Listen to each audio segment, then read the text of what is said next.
It started as one of those dead, quiet mornings, you know, the kind where the street looks fake, calm lawns trimmed, two perfect sprinklers ticking, birds doing their thing, and my truck sitting exactly where it always sat, not blocking nothing, not breaking no rules, just parked minding its own business, and that should have been the end of it. But then she shows up, clipboard under her arm, walk stiff like she owned the place, sunglasses too big, attitude even bigger, and I knew right then this was about to be a problem. She walks straight to my truck like it personally offended her, rattles the handle once, twice, then pulls out a key, yeah, a metal key, and starts trying to unlock my truck like it was the most normal thing in the world. So I step off my porch, coffee still warm, and ask real calm, what exactly do you think you're doing? And she snaps back, HOA enforcement violation subsection whatever, and I ask her straight up, you breaking into cars now?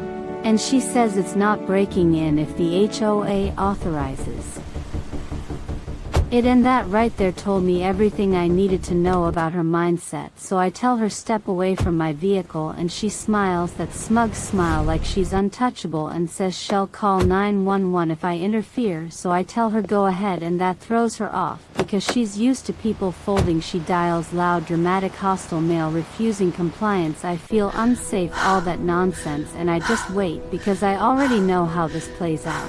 Patrol car rolls and deputy steps out, listens to her story, then asks me if I gave her permission to access my vehicle, and I say no sir, and she jumps in talking about master keys and HOA authority, and I tell the deputy maybe you should run my name. And when that radio crackles and he looks back at me different, the whole street shifts. She laughs nervous, says that's impossible, and he tells her this man is the county sheriff, and the color drains right out of her face like someone unplugged her ego, and suddenly all that confidence disappears. Neighbors start creeping out, phones come up, stories start spilling, and she realizes she's not in control anymore. She gets told to sit, refuses, then sits hard, and now it's not about me, it's about false calls, attempted entry, impersonating authority, and the HOA board president shows up sweating bullets trying to smooth things over, but the damage is done because those violation letters, those threats, those power trips, they all come back at once, and neighbors start speaking up, and you can see it on her face the moment. You need to look at these carefully. She knows she's cooked, and I tell her straight, you called 911 on yourself, and she storms off saying this isn't over, but it was only just starting.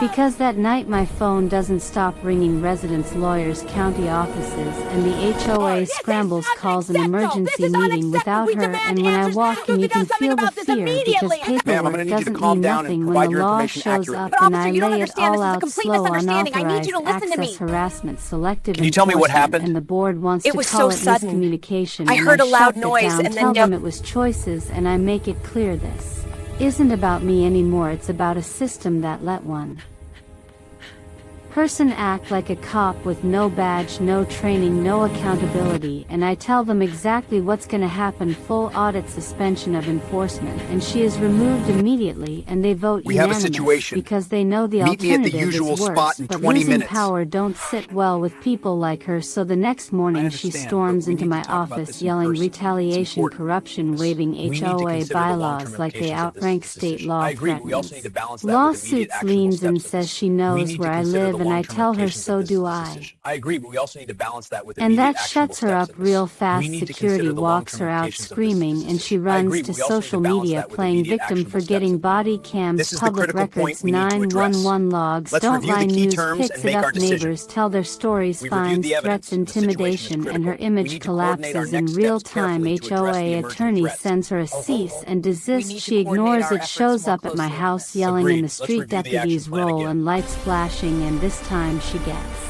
arrested. Disorderly conduct, harassment, screaming it's not over as the door shuts, but it was because 3 months later that HOA dissolves, reforms under new leadership, rules get rewritten, limits get set, people breathe again, and she moves away telling anyone who will listen she was framed, but the records say otherwise, and the lesson sticks real clear. Authority don't come from a clipboard or a title or acting loud, it comes from restraint, from knowing the law and knowing when to step back, and that whole neighborhood learned the hard way what happens when fake power runs into the real thing. And it did not stop there, because even after she moved away, the ripples stayed in that neighborhood for a long while. People started knocking on my door, not to complain, not to argue, but to talk, really talk for the first time in years. Folks who had lived there a decade longer than me, telling stories about fines that made no sense, threats slipped into emails late at night, warning letters Karen, taped to a doors like self-proclaimed eviction sheriff, notices, all films of it a done under mutiny the against an excuse of HOA. keeping standards up, and what that really meant was control. And once the fear lifted, people started breathing different. You could see it in how they walked down the street, how kids rode bikes again without parents checking the curb for clipboards, how garages stayed open longer in the evenings, and that silence that used to hang heavy over the block finally broke into normal noise again. Laughter, dogs barking, music playing low on weekends, and the new HOA board. They came to me not as an authority figure, but as neighbors asking how to make sure nothing like that ever happened again. And I told them the same thing every time: sunlight and limits, write rules that are clear, keep enforcement boring, and never let one person feel like they are the law, because that is where it always goes wrong. And they listened because they had seen what happens when you do not. Meanwhile, Karen tried every angle she could find. She filed complaints with the county, with the state, even wrote letters to representatives claiming abuse and conspiracy. But every single time the same thing happened. Facts showed up, records spoke, witnesses lined up, and the story collapsed under its own weight. She went from loud certainty to quiet resentment, and then to being ignored entirely, which for someone like her was the real punishment. And every once in a while I would hear a rumor she was telling people she used to run a neighborhood that she was targeted because she stood up to authority, that she was brave and wronged, but the truth does not care about how confident a lie sounds, and neither do public records. And months later, when a training seminar came across my desk about community disputes and misuse of authority, I used that neighborhood as a case study. Not names, not drama, just facts, because the lesson mattered: that thin line between order and abuse, between rules and ego. And I made sure every deputy heard it, because power does not always look like a badge. Sometimes it looks like a laminated card and a loud voice, and that is often harder to deal with. In time passed, seasons changed, leaves fell and grew back, and the street stayed quiet in a good way. And one afternoon I parked my truck in the same spot as always, stepped out, looked down the block, and realized nobody even noticed anymore. And that was the point all along: no fear, no posturing, no nonsense, just people living their lives. And later that year, the new HOA president, a soft-spoken woman who actually listened, invited everyone over for a block cookout, kids running, dogs everywhere, music off key, burgers overcooked, and she raised a glass and said something simple that